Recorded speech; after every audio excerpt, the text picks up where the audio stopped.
Mi mamá le compró un chaleco a Pam. Se ve bien bonita. Di hola. Ay, sí, qué bonita. Desde que le compraron chaleco y desde que ya se deja poner suéteres. Solo quería presumirles a Pam. Bien, comencemos con el episodio.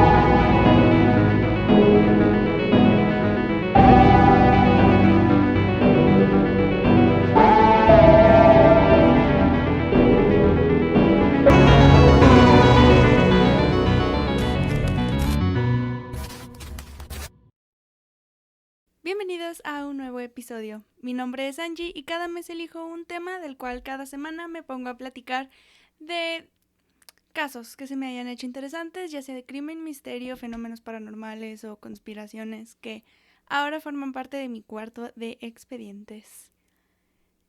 Bienvenidos a la víspera, a los episodios de la época navideña del cuarto de expedientes.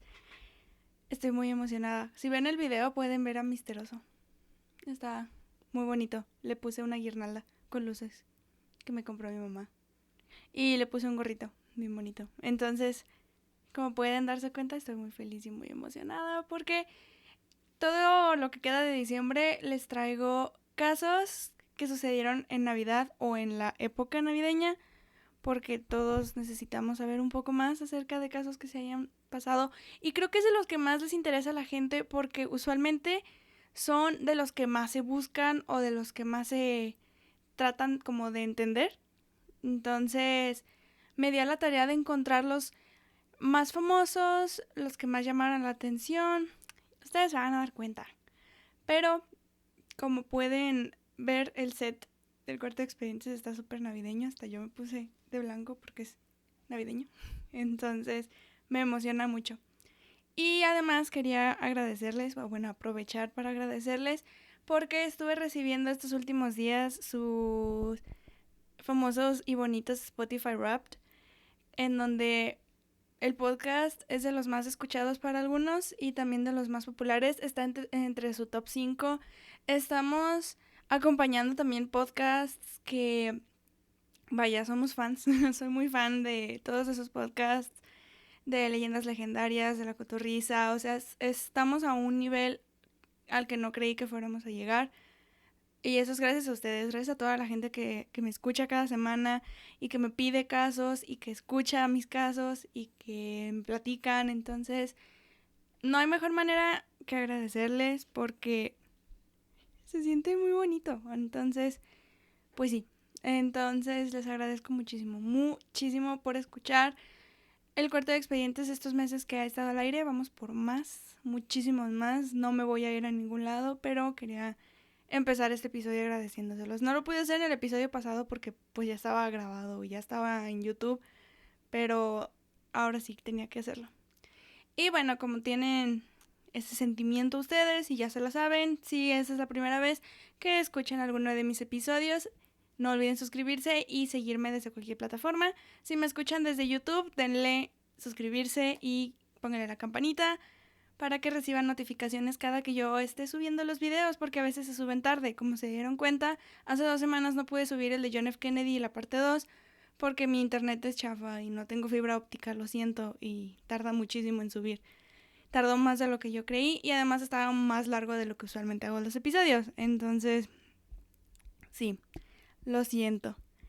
Y bueno, también les quería comentar que, si me escuchan desde cualquier plataforma de podcasts, la que sea, la que les guste, pueden darle seguir y también les van a estar llegando los episodios cada semana que los esté sacando. Si lo hacen desde Spotify, Apple Podcasts, Google Podcasts, desde donde sea, les agradezco mucho que me escuchen desde esas plataformas. Y también quería darles una noticia, si no habían estado al pendiente de nuestras redes sociales, que el cuarto de expedientes llegó al top 100 de podcasts de crimen en Spotify México. Y de nuevo, esto es gracias a ustedes. Entonces, ¡qué emoción! Se siente muy bonito, la verdad. Entonces, muchísimas gracias. Esto no sé, no lo lograría yo sin toda la gente que me escucha. Entonces, mil thank yous. Pero bueno, ahora sí, ya toca hablar. Esta semana les traigo un caso que creo que muchos van a conocer y si otros muchos no los conocen, ahora lo van a entender y lo van a saber y van a comprender de qué estoy hablando. Y este caso se lleva a cabo en la víspera de Navidad. De hecho, se lleva en Nochebuena. Y jamás creí que fuera a encontrar más información, porque los videos que yo veía de este caso duraban 15 minutos, 20 minutos, pero era porque estaba muy resumido. Y creo que ahora traigo suficientes como detalles para describirles qué fue lo que en realidad pasó, cómo sucedió, cómo se dieron las cosas. Entonces, les traigo el paquete completo.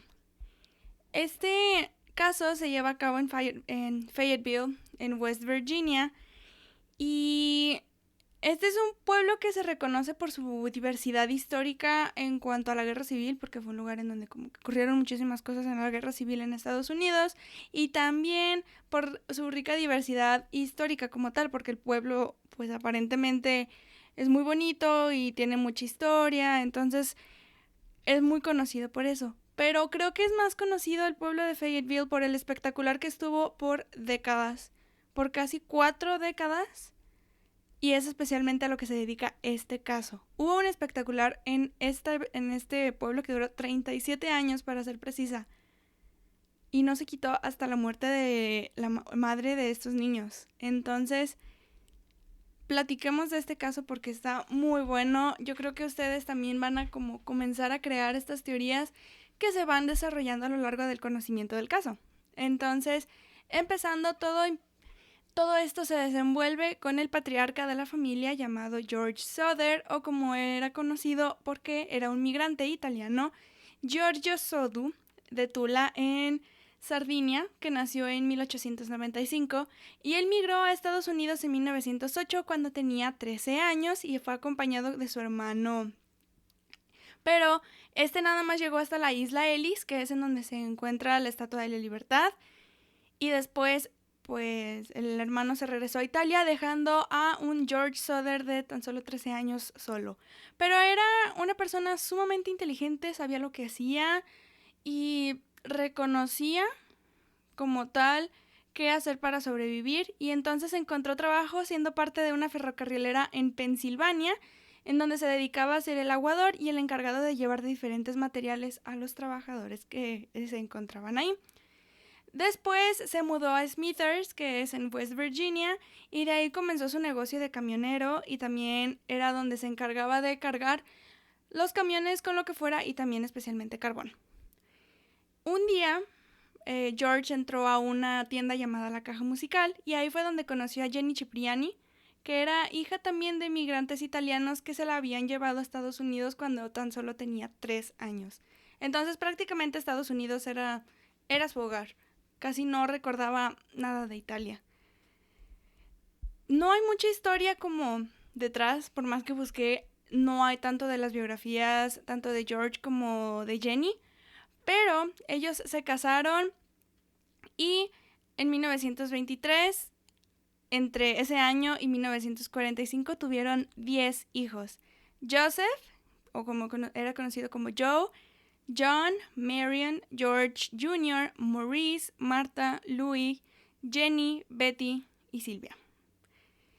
Esta familia se mudó porque iba creciendo y creciendo y creciendo y creciendo. Entonces se mudó a Fayetteville en West Virginia, que era un pueblo predominantemente de migrantes italianos.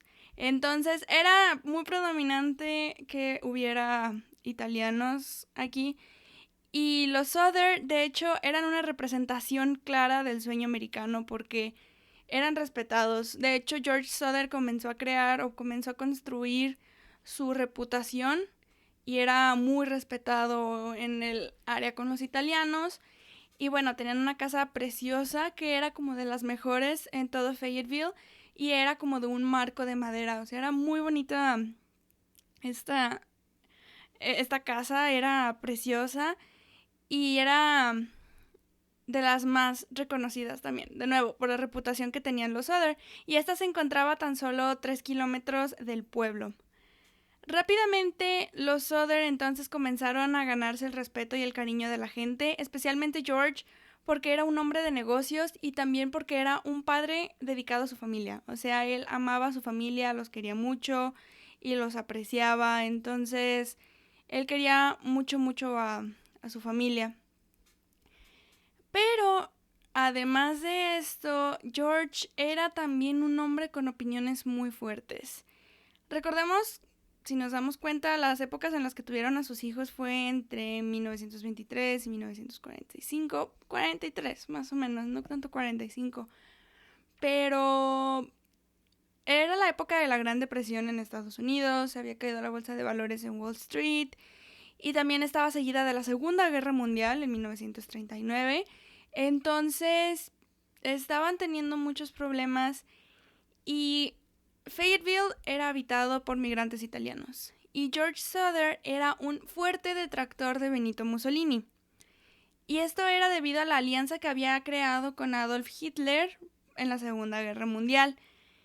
Y de hecho sí llegó a tener muchos altercados con la gente que se encontraba en Fayetteville porque él estaba en contra de todo lo que hacía Benito Mussolini y llegó a tener muchos problemas respecto a esto porque le decían que cómo era posible que estuviera diciendo eso de su líder porque era quien estaba a cargo de Italia, cosas más, cosas menos, pero era prácticamente lo que decía. Y fuera de eso, también algo que ponía a dudar mucho a la gente era la verdadera razón por la cual George desde los 13 años había dejado Italia. Hasta la fecha no se sabe, la gente no conoce la razón o el por qué George Souther en realidad dejó Italia y se fue a Estados Unidos. O sea, simplemente no. Y bueno, no existía entonces con todo esto que les estoy contando una razón inminente del por qué sucedería lo que le sucedería a los Souther en Nochebuena de 1945. Pero bueno, antes de platicarles como tal de lo que sucedió y de lo que pasó y de todo lo que se tuvo que llevar a cabo, les voy a platicar algunos antecedentes importantes que luego van a venir a juego cuando les platique un poco más acerca del caso. En octubre de 1945 llegó un vendedor de seguros a la casa Souther y estaba ofreciendo seguros de vida para todos los integrantes de la familia. George rechazó por completo esta propuesta y el vendedor entonces se tomó como en una posición muy fuerte y muy fea y le comentó de manera amenazante que su casa se incendiaría y sus hijos iban a ser destruidos por los comentarios que George había hecho en contra de Benito Mussolini. Y ya, si se los cito textual, en inglés dice: Your goddamn house is going up in smoke, and your children are going to be destroyed. You are going to be paid for the dirty remarks you have been making about Mussolini. Básicamente le estaba diciendo que iba a pagar por todo lo malo que había dicho de Benito Mussolini. De nuevo, son cuestiones de italianos y tenían mucho respeto por Benito Mussolini en ese entonces, por lo que se comprende como su nacionalismo, porque eran muy nacionalistas en ese entonces. Pero esa es una de las tantos antecedentes, o sea, esa es una parte nada más. La segunda razón o el segundo antecedente que hay es que una persona estaba en búsqueda de trabajo y advirtió que en una parte de la caja de fusibles se iba a provocar un incendio algún día. Pero esto para George era como muy extraño porque recién él había hablado con la compañía eléctrica y él había instalado una estufa. Entonces el cableado era nuevo y de hecho tenía como la autorización de las personas para que hicieran esto. Entonces George no lo tomó tan en serio porque dijo: ¿cómo es posible que alguien venga y me esté diciendo estas cosas cuando recién yo acabo de hacer todas las modificaciones que se tenían que hacer? Entonces, pues no se dijo como más o no se hizo como mayor situación. Y esa fue la segunda razón. La tercera, y creo que es para mí de las que más marcó, aparte de la primera, pero la tercera es de que los hijos mayores de los Souther habían notado un automóvil extraño que se había estacionado a lo largo de la carretera 21, que era la carretera que colindaba con la casa de los Souther. Y las personas que estaban dentro de este automóvil se le quedaban viendo a los hijos menores de los Souther que llegaban de la escuela. Entonces, esto provocó como mucho problema para los hijos, porque George no se lo tomó como tanto, pero sí pensó que iba a ser como importante esta situación y el darse cuenta de qué era lo que estaba sucediendo y por qué estaban siendo el blanco de cosas así. En ese entonces, George y Jenny no lo veían como algo malo o no lo contemplaban tanto la importancia porque no era algo que sucediera cotidianamente, ¿saben? No estaba sucediendo nada, entonces lo dejaron ser. Pero creo que son importantes estos pequeños antecedentes para que ustedes se den cuenta de todo esto, porque ahorita ya les voy a empezar a platicar qué fue lo que sucedió en realidad. Entonces, comencemos con lo que sucedió en esa Nochebuena de 1945. En la historia del evento que se llevó a cabo en la casa de los Soder, nada más participan o estuvieron 9 de los 10 hijos de George y de Jenny. El hijo mayor, de hecho, estaba sirviendo en el ejército por la Segunda Guerra Mundial. Aunque todo había terminado en agosto, él seguía como ahí viendo en qué podía ayudar. Entonces se encontraba fuera de peligro, pero no se encontraba con su familia. Las edades en ese entonces de todos los niños Soder, que eran 9 de los 10, son John de 23, Marion de 17, George Jr. de 16, Maurice de 14, Martha de 12, Louis de 9, Jenny de 8, Betty de 5 y Silvia de tan solo 2 años. Todo comienza cuando Marion había llegado a su casa después de haber estado trabajando en una tienda de centavo y llegó a sorprender con juguetes a sus hermanas Martha, Jenny y Betty. Entonces, al haber recibido esto y al haberse emocionado y al haberse dado cuenta de qué les había llevado su hermana, las 3 niñas pidieron entonces quedarse después de su hora de dormir para poder disfrutar de los regalos que habían obtenido.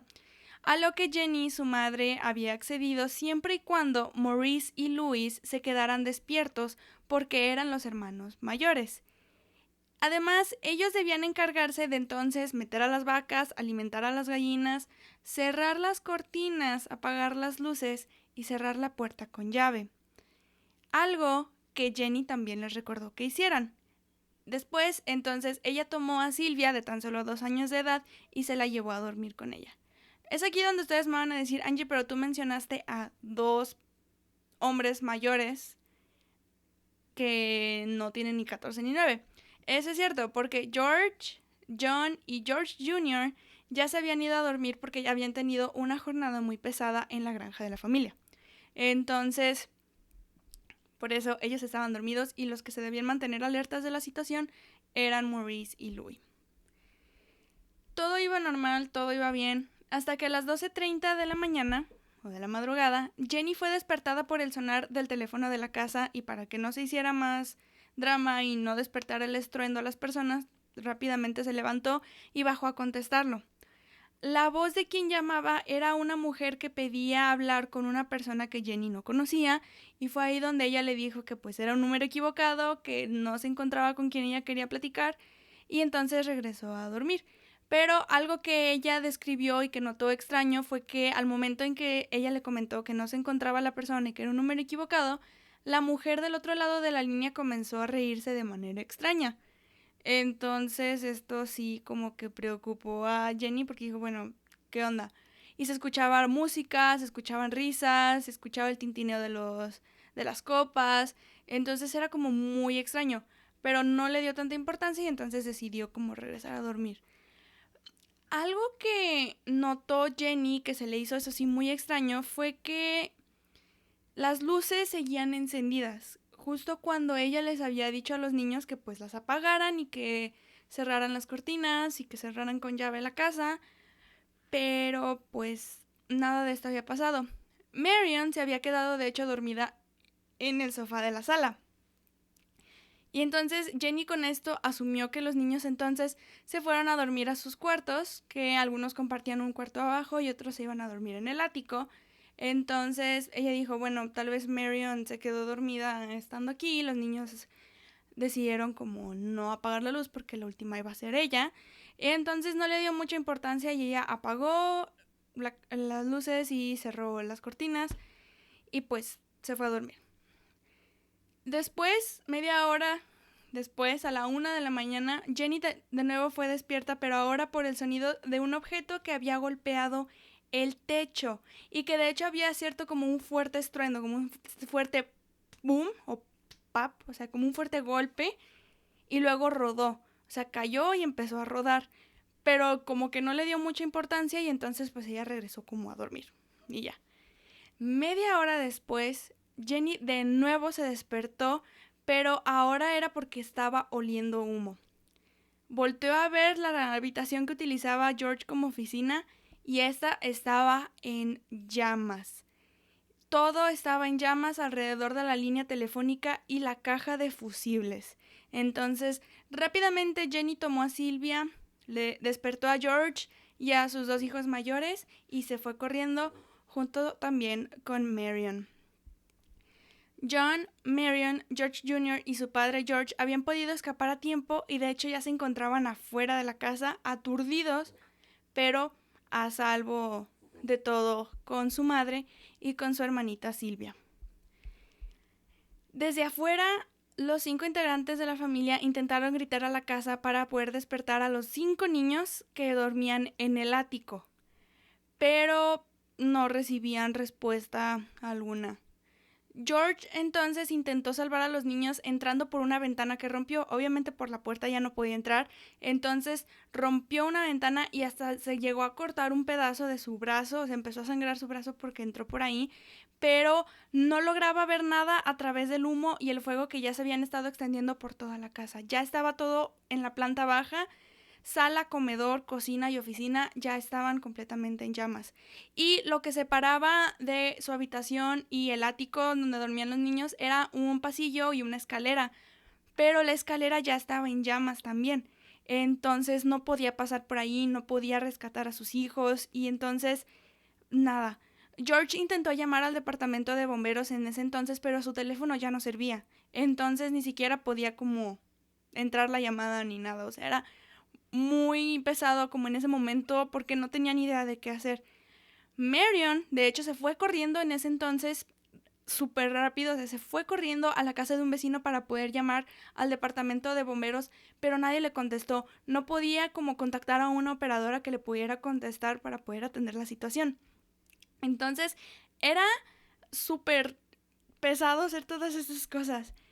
George entonces como que seguía preocupado por los 5 niños y luego a partir de ahí intentó entrar por una ventana que se encontraba en el ático, que daba, o sea, del ático como a la calle, y trató de entrar por ahí utilizando una escalera que guardaba al lado de la casa. O sea, la escalera quedaba pegada al muro de la casa para poderla utilizar en emergencias.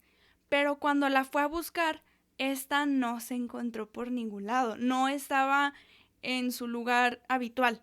Entonces, esto de aquí ya estaba como muy sospechoso. O sea, a partir de aquí esto ya para mí es muy sospechoso. Y luego dijo, está bien, no está la escalera, ¿qué más?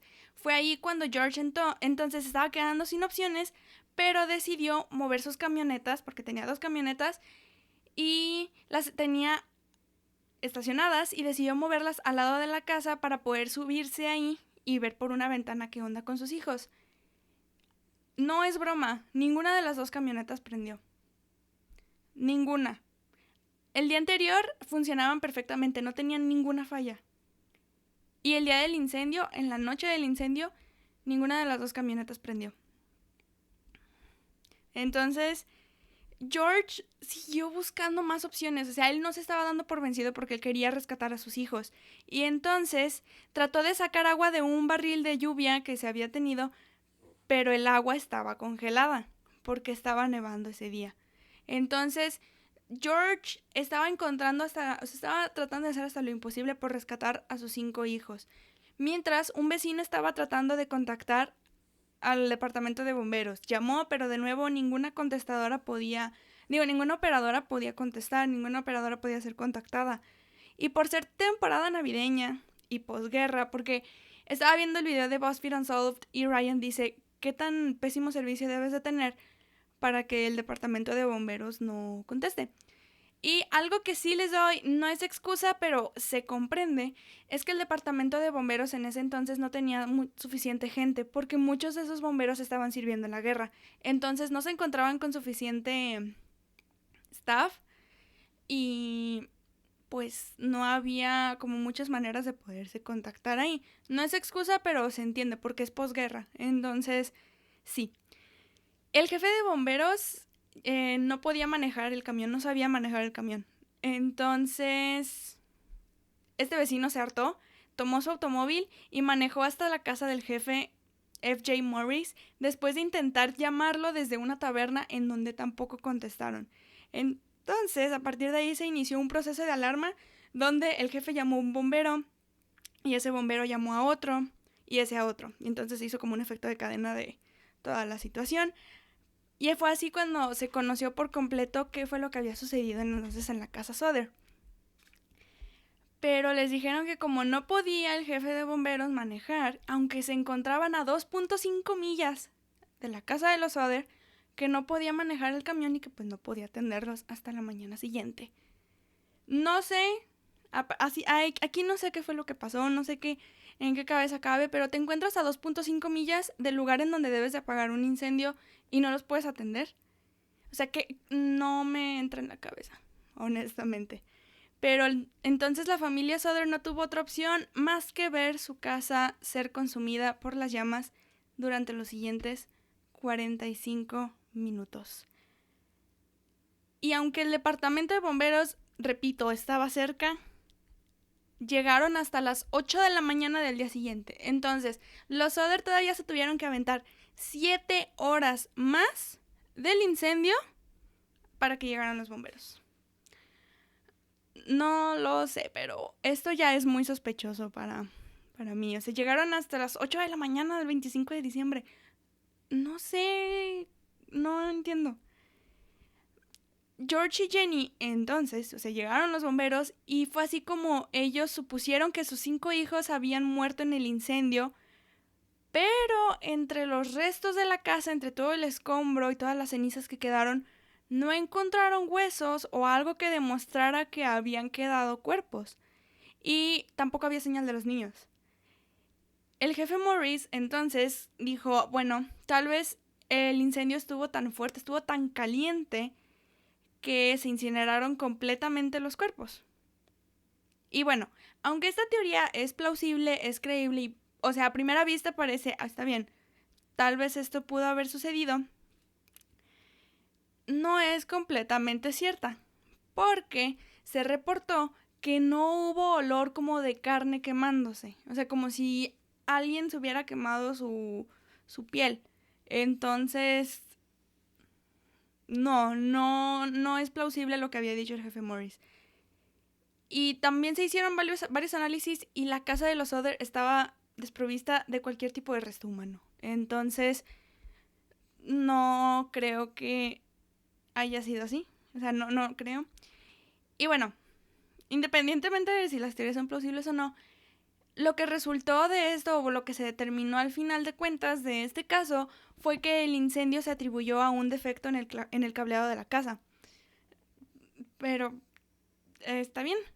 George, días después, aunque le habían dicho que no podía manipular la escena porque se iba a seguir estudiando y se iban a seguir haciendo análisis, no le importó y días después empezó con un bulldozer a llenar de tierra el sótano de su casa y puso 5 pies como para preservarlo como una conmemoración de sus 5 hijos que habían muerto. Y pusieron flores y todo eso. El dolor en los padres de los niños estaba total. El duelo era horrible para ellos y no podían sentir, y los comprendo. No me quiero imaginar el dolor por el que hubieran pasado estos señores. Y la oficina forense, a partir de ahí entonces, emitió los certificados de defunción de los niños bajo la causa de incendio o asfixia el 30 de diciembre de 1945. Los Soder no se dieron por vencidos y no creyeron totalmente la teoría o la razón por la que se hubiera creado esto. Y entonces, aunque habían creado el conmemorativo en su casa, empezaron a hilar todos los hechos que habían ocurrido antes del incidente. Desde el vendedor de seguros de vida, el trabajador que había dicho que la caja de fusibles iba a provocar un incendio, el auto sospechoso, la llamada de esta mujer que no tenía nada que ver con Jenny, Jenny no conocía, el sonido en el techo. Todo esto empezaron a hilarlo y empezaron como a creer que algo tuvo que haber visto o algo tuvo que haber sucedido para que esto sucediera. Y esto no viene en ningún libro que leí y no viene en ningún artículo que leí, pero es una como teoría que yo tengo, y es que las luces y las cortinas, o sea, las luces no estaban apagadas y las cortinas no estaban cerradas. Entonces, a mi posibilidad y lo que yo creo es de que algo tuvo que haber sucedido, porque a lo que tengo entendido que leí es de que los niños siempre ponían atención en apagar las luces y encerrar la puerta con llave y encerrar las cortinas, porque era algo que ellos hacían, eran muy atentos en ese aspecto y era algo que Jenny decía. Entonces, a partir de aquí, o sea, yo a partir de que vi que las luces no, o sea, las luces estaban encendidas y todo eso, yo creo que tuvo que haber sucedido algo previo al incendio ya con los niños. Pero solamente es una teoría mía, no viene, no es nada oficial, es solamente algo que yo creo, ¿de acuerdo? No es nada que se haya dicho. Jenny, entonces, ya con esto, al hilar los hechos, no entendía cómo sus hijos pudieran haber muerto y que no hubiese quedado resto alguno de sus huesos o de sus esqueletos en el sitio. Entonces decidió comenzar a hacer diferentes experimentos en donde quemó huesos de distintos animales para ver si el fuego entonces podía consumirlos. Pollo, res, cerdo, todo lo que ustedes imaginen, ella lo juntó y comenzó a hacer como sus propios estudios y se encontró que no, todo quedaba carbonizado, más no quedaba en cenizas. Entonces se quedaban todavía restos. Y algo importante que notar es de que en la escena, en el sótano, se encontraron electrodomésticos y utensilios de cocina, que obviamente estaban quemados, estaban casi chicharrados, por así decirlo, pero se reconocía que era. Entonces una cuchara, aunque estuvo en el fuego, se reconocía que era una cuchara. Y era algo que a Jenny no la dejaba dormir porque decía, ok, ¿cómo es posible que un electrodoméstico sobrevivió pero no los huesos? Y luego fue con un forense especializado local de Fayetteville y le dijo que normalmente los cuerpos se calcinaban o se hacía la cremación en 2000 grados durante 2 horas, pero que aún así quedaban restos de los huesos. Y eso es algo que creo que muchos hemos sabido durante tiempos y hemos estado como en este rollo de investigar cómo es la cremación. Yo sí sabía que aún así quedan huesos y las cenizas usualmente nada más es del cuerpo. Entonces, 2 horas y luego todavía los other, claro, la casa se quemó en 45 minutos, pero entonces sí debieron, a fuerzas debieron haber quedado restos de los niños si ellos hubieran muerto en el incendio. No llegaron a ninguna conclusión extra porque pues las autoridades no les permitían decir más y el funeral se llevó a cabo 2 semanas después del incidente y Jenny y George no fueron. Ellos no asistieron porque el duelo, el dolor era bastante. Los únicos que fueron los hijos mayores y distintos miembros de la comunidad, pero y es comprensible que no hayan querido ir, o sea, eran 5 de sus hijos y ellos seguían creyendo que no podían haber muerto, o sea, ni siquiera tenían ese tipo de cierre o de clausura, entonces no podían hacer más y se entiende. No lo muchos no lo hemos vivido, yo no lo he vivido, pero se comprende, se trata de entender ese dolor por el que ellos estaban pasando.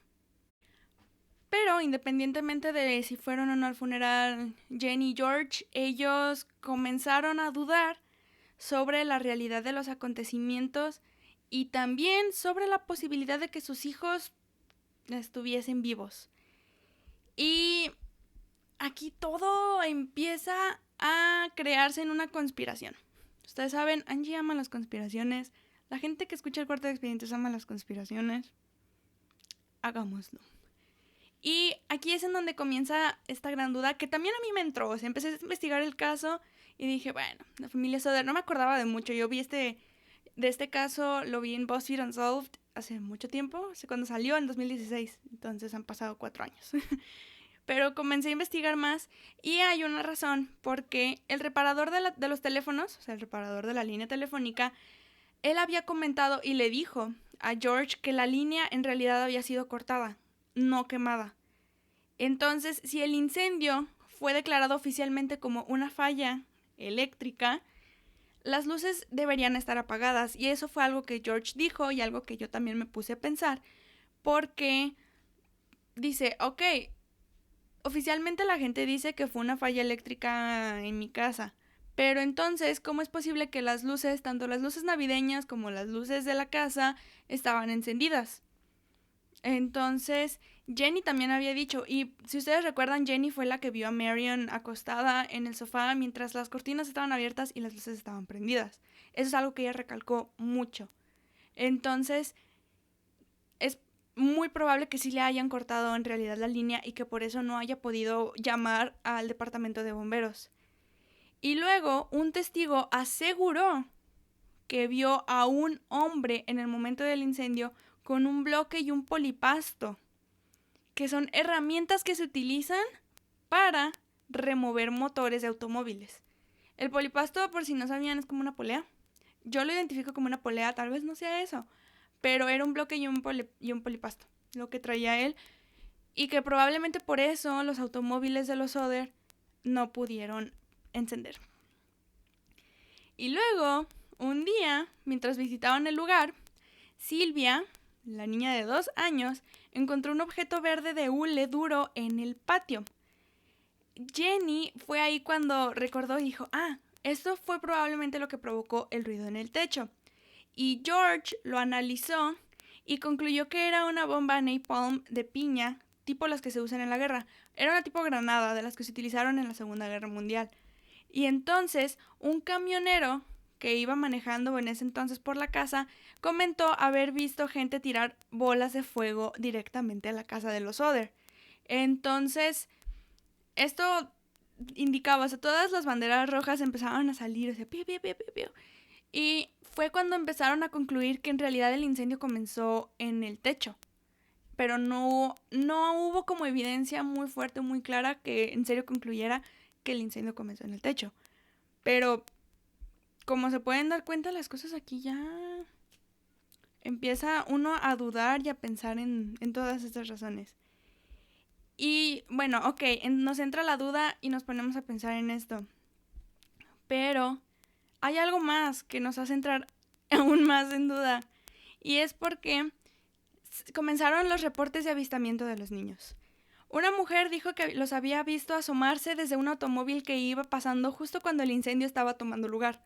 Entonces que los niños mismos vieron cómo se estaba quemando su propia casa.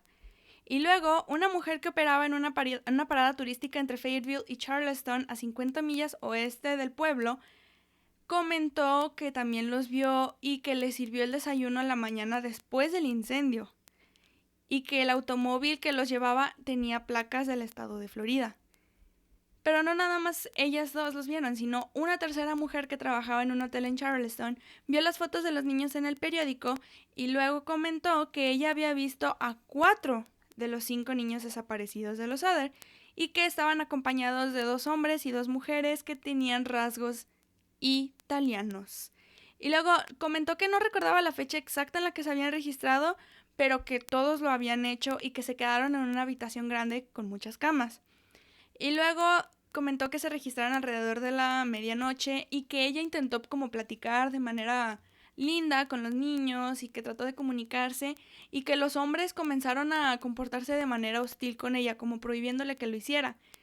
Y pues se fueron al día siguiente súper rápido estas personas. Entonces no hubo mucha manera de como socializar o de tratar de como saber más de los niños. Y así quedó el caso. Hasta 1947, cuando George y Jenny ya estaban hartos de las autoridades locales y dijeron, bueno, si ustedes no ayudan, vamos a encontrar más ayuda. Y enviaron una carta directamente personal sobre su caso al FBI. El mismísimo director de en ese entonces, no sé si ustedes recuerden porque ya hemos platicado de él, J. Edgar Hoover, respondió y él dijo que aún por más que él quisiera ayudarles, no podía hacerlo porque no era jurisdicción del buró. Que alguien me explique cómo no va a ser jurisdicción del buró cuando estás cruzando líneas interestatales. Y eso mismo dijeron varios agentes del FBI y ellos comentaron que sin duda alguna podrían apoyar con el caso de los Oder siempre y cuando autoridades locales lo permitieran. Pero, sorpresa, ni siquiera el departamento de bomberos ni de policías aceptó la más mínima ayuda que les pudieran dar los agentes del FBI. Está muy raro aquí. Y entonces los Oder no se dieron por vencidos. O sea, esta familia me encanta que nunca se dio por vencida y siguió luchando y trabajando. Y dijeron, si no me ayuda el gobierno, voy a hacer algo yo. O sea, desde ese entonces ya sabían qué onda. Y contrataron a un investigador privado llamado C.C. Tinsley del pueblo Gully Bridge para que pudiera revisar el caso y pudiera ayudarles de alguna u otra manera. Tinsley se enteró de que el vendedor de seguros de vida, que llegó a amenazar a George debido a sus comentarios sobre Benito Mussolini, estuvo en el jurado del coronel que determinó que el accidente se había creado por una falla eléctrica. O sea, no sé qué pensar ahí, o sea, porque dijeron, este hombre llegó a amenazar, y te dijo que iba a quemar tu casa y que los hijos iban a pagar. Ok, me parece como una buena persona para entrar a tu jurado para determinar qué fue la causa del incendio de tu casa. Y aunque hubo un reporte de que no quedó ningún resto de los niños y que no había rastro de sus esqueletos, Tinsley luego se enteró, por medio no de cuestiones oficiales, sino de rumores que se decían en el pueblo, que el jefe de bomberos, F.J. Morris, se encontró un corazón que luego metió en una caja de metal y secretamente lo enterró en el sótano o en donde estaba la tierra, en donde pusieron todo. ¿Qué? Entonces Morris, pues aparentemente le había como confirmado esto a un ministro local de Fayetteville y luego pues Tinsley se lo dijo a George y tanto Tinsley como George como que confrontaron al jefe Morris y le dijeron, güey, pues no manches, o sea, ¿cómo es posible que hayas visto un órgano y no comentaste ni reportaste nada al respecto? Y entonces pues no tuvo de otra el jefe que pues llevarlos a la caja y se llevaron lo que había adentro con un director funeral, quien luego concluyó que en realidad esto no era un corazón, sino era un hígado de vaca que nunca se había expuesto al fuego.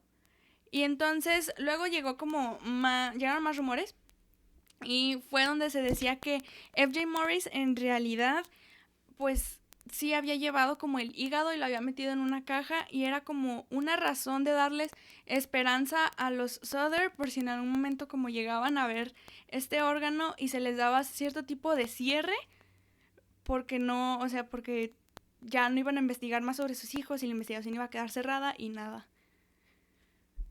No entiendo, no entiendo por qué harían eso, por qué manipularían de ese modo y sobre todo una autoridad como el jefe de bomberos. O sea, no me queda claro. Y así quedó, o sea, no se llegaba a nada, solamente eran más pistas y pistas y pistas e información, pero no se llegaba más. Y bueno, pasó el tiempo y le llegaban más tips y más información a los Souther y George vio en un periódico, en una fotografía, a niños que iban a la escuela y logró identificar a una de esas niñas y dijo, bueno, tal vez esta es Betty. O sí, es Betty. Y manejó hasta Manhattan para verla, pero los padres de esta niña nunca dejaron que George les hablara, ni siquiera se comunicaron con él, nada en absoluto. Pero en agosto de 1949, los Souther entonces decidieron comenzar una nueva investigación en la escena porque seguían sin estar convencidos de que en realidad sus hijos habían muerto. Y bueno, contrataron a un patólogo de Washington, D.C. llamado Oscar B. Hunter y en la excavación se hizo un análisis profundo y de recuperación de todo lo que hubiera dentro de la tierra que se había puesto encima del sótano. Y encontraron también entre ellos monedas, un diccionario parcialmente quemado y varios fragmentos de una columna vertebral. Entonces, estos restos se llevaron al Instituto Smithsoniano a Marshall T. Newman y el reporte determinó que de hecho las 4 vértebras correspondían a un solo individuo con una edad de entre alrededor de 16 y 17 años con un límite máximo de hasta 22 o 23 años de edad. Pero era muy poco probable que un niño de 14 años de edad, como la edad del hijo mayor que desapareció, en este caso era Maurice, de 14 años, no podía ser, o sea, era muy poco probable y que no había evidencia de que, pues, esto hubiese pasado. Además, los restos de esta columna vertebral no habían sido expuestos al fuego. Entonces, probablemente era como de la tierra que había usado George para cubrir el sótano y pues en realidad se hubieran esperado 5 esqueletos, no un fragmento. Y Tinsley supuestamente confirmó que los fragmentos de esta columna vertebral habían sido tomados o venían del cementerio Mount Hope, pero no se podía como explicar por qué habían llegado a la casa o cómo habían llegado y pues no se llegó a nada. O sea, el Instituto Smithsoniano simplemente les regresó como estos restos a George y hasta la fecha se desconoce del paradero o de qué fue lo que hizo él con estos. El reporte originó que se crearan 2 audiencias en el Capitolio en Charleston, en West Virginia, y el gobernador Oki L. Patterson y el superintendente de la policía del estado W. E. Burchett les dijeron a los Souther, así, los vieron a los ojos y les dijeron que su caso ya no tenía esperanza. Y fue así como oficialmente dentro del gobierno de los Estados Unidos se declaró el caso de la familia Souther como cerrado. ¿Por qué? Porque no había más que decir. Ok, ¿ya viste esto? Lo siento, bro, pero ya no hay más que hacer. George y Jenny no se dieron por vencidos. Les digo, amo a esta gente. Me da mucha tristeza que las autoridades no les quisieron ayudar más, pero la perseverancia es lo que te motiva, sea como sea. Y fue así como George y Jenny colocaron el famoso espectacular que ahora conocemos, que es el que se encontraba en la Ruta 16 y se puso en 1952 cerca de Ansted, en West Virginia, con la cara de los niños describiendo los hechos tal y como sucedieron y además estaban culpando a las autoridades por no ayudarles más. ¿Cómo era posible que o les estuvieran ocultando información o cuál era la razón por la que ellos estaban involucrados en eso y por qué les estaban escondiendo todo? ¿Por qué tantas mentiras les estaban diciendo a los Souther? Entonces se hizo muchísimo y como tal, el espectacular quedó muy grande y se dieron volantes y se estaba otorgando una recompensa de $5,000 a quien tuviera información sobre los niños. Y después ese dinero se multiplicó a $10,000. Los Souther recibieron una carta de una mujer en St. Louis que decía que su hija Martha, de hecho, se encontraba en un convento. Y también recibieron un tip de Texas donde un mesero llegó a escuchar una conversación sobre un incendio que se había llevado en una casa en Nochebuena en West Virginia. Y otra persona decía que los niños Souther se estaban quedando con un familiar lejano de Jenny.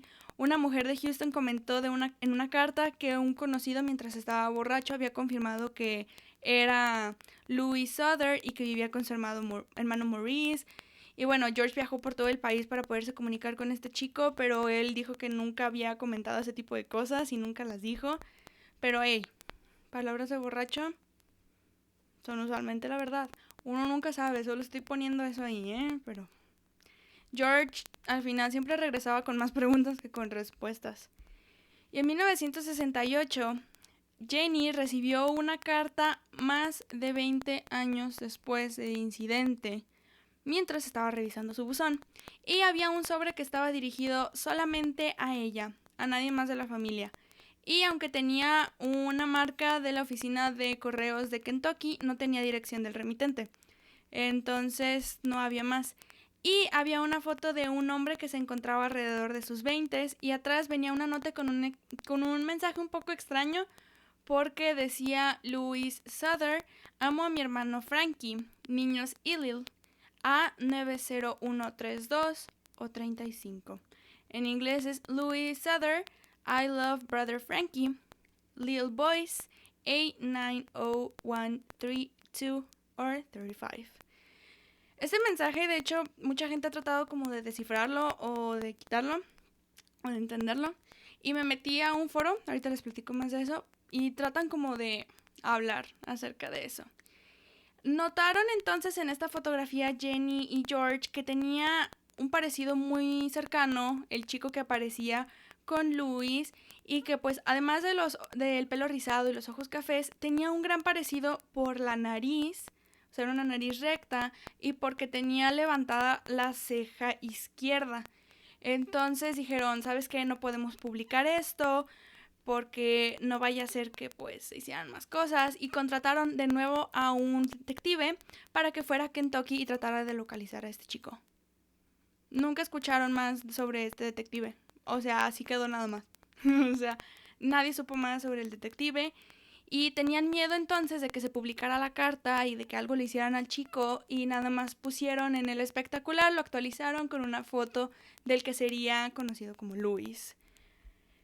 Y nada más. George murió en 1969 a la edad de 74 años con el sueño y la esperanza de reencontrarse con sus 5 hijos, pero no sucedió. Jenny, por su lado, puso una cerca en su propiedad y comenzó a construir diferentes habitaciones con la esperanza también de que sus hijos llegaran algún día a su casa y que tuvieran un lugar en donde quedarse. A partir del incidente después del incendio, Jenny comenzó a usar negro todos los días como una demostración de luto, como una manera de demostrar su dolor, y así lo hizo hasta el día de su muerte en 1989. Ese año se quitó por completo el espectacular en donde se trataba de buscar a los niños Souther después de 37 años que estuvo puesto. Los hijos y los nietos de los Souther de hecho continuaron con la investigación y en la actualidad continúan con esta investigación y están creando teorías y están haciendo como sus propias conclusiones, y muchos dicen que el reclutamiento de George hacia la mafia y que por eso él se fue de Italia porque él rechazó completamente trabajar con la mafia, que estaban siendo extorsionados por dinero, que el secuestro de los niños fue porque alguien no cerró con llave la casa y que les estaban diciendo que iba a haber un incendio y que los iban a proteger y que por eso nunca se pusieron en contacto como con sus padres porque no se sentían protegidos por ellos. Entonces era como para estar seguros. Son conclusiones a las que han llegado los familiares de los Souther, no es nada oficial, pero sí han ido creando como diferentes. La única hija de los Souther que sigue viva es Silvia y tiene 77 años, y ella no cree para nada que sus hermanos murieron en el incendio. Sus primeros recuerdos, desafortunadamente, son los del incendio, o sea, ella recuerda el brazo sangrante de su padre, cómo todos estaban gritando para que salieran los niños. Entonces, no hay mucho que ella recuerde. Y usualmente ella llega a interactuar con gente en internet para poder encontrar más información sobre sus hermanos y trata como de entender qué fue lo que pudo haber pasado, quién le puede ayudar a resolver ciertos mensajes crípticos. Y su hija Jenny Herntraum mantiene la investigación abierta en websleuths.com, que es un sitio web de foros en donde se platican de diferentes casos. Está el de Madeleine McCann, está el de John Benny Ramsey. Entonces yo me metí y es ahí donde entra lo de la fotografía, y es en donde se trata de hacer como cierta conclusión acerca de qué era lo que pudo haber venido dentro de ese mensaje. Unos decían que la letra A en italiano significa para, entonces dicen que puede ser para y el número que viene puede ser el de un código postal, un número telefónico, y que pudo haber sido una alada, que pudo haber sido una hora.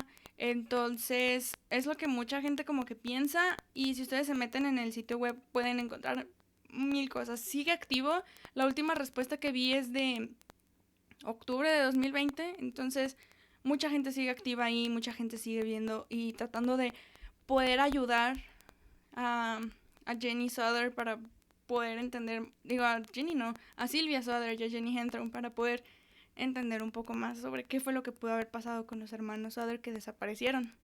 Y de hecho esto ella lo hace porque dice que su madre le prometió a su abuela que iba a seguir investigando. Silvia le prometió a Jenny que seguiría investigando acerca de todo esto y que iba a llegar a una conclusión de qué fue lo que le había sucedido en realidad a sus hermanos, porque ella no cree que murieron en el incendio, pero necesita más información. Y eso nos deja con las preguntas: ¿qué fue lo que le pasó a los niños Souther? Si en realidad murieron en un incendio, si los secuestraron, qué fue lo que pudo haber pasado. Y mientras tanto, o sea, mientras Jenny sigue investigando y su hermano también, el caso de la desaparición de los niños Souther sigue sin quedar resuelta. Y creo que así va a quedar por mucho tiempo si las autoridades siguen sin ayudarlos. Y espero con muchas ganas que se llegue a resolver este caso. Mientras tanto, sigue siendo un caso sin resolver. Y eso ha sido todo de mi parte. Un caso con muchos altibajos, muchas cosas. Y al final de cuentas nos pone a pensar qué puede haber sucedido. Pero bueno, espero que les haya gustado. A mí me encantó investigarlo. Y enojarme. Ustedes saben que me gusta enojarme porque eso hago, me enojo. Entonces, espero que les haya gustado el primer episodio. Es el primer episodio navideño del que vamos a estar platicando, de casos que sucedieron en estas épocas. Y Misterioso nos va a seguir acompañando vestido de Santa. Mientras tanto, no olviden que nos pueden seguir en todas nuestras redes sociales. En todos lados nos pueden encontrar como @cdexpedientes. Es una C, es una D, es expedientes. Y a mí me pueden encontrar como @Angie_Van, con doble N al final de Van y E al final de Angie. Entonces, ustedes me pueden seguir, platicar, decirme qué onda de los casos. Una vez más, les agradezco mucho por escuchar mi podcast. Es mi pequeño bebé. Y por tanto amor que le están dando. Entonces, se vienen cosas padres este mes. Les traigo unas 2 que 3 sorpresitas. Pero espero que les agrade. Hasta entonces, manténganse con sus conspiraciones, hagan sus teorías, piensen qué pudo haber pasado con los hermanos Other. Mientras tanto, yo me despido. Nos vemos la próxima semana. Y hasta entonces. Adiós.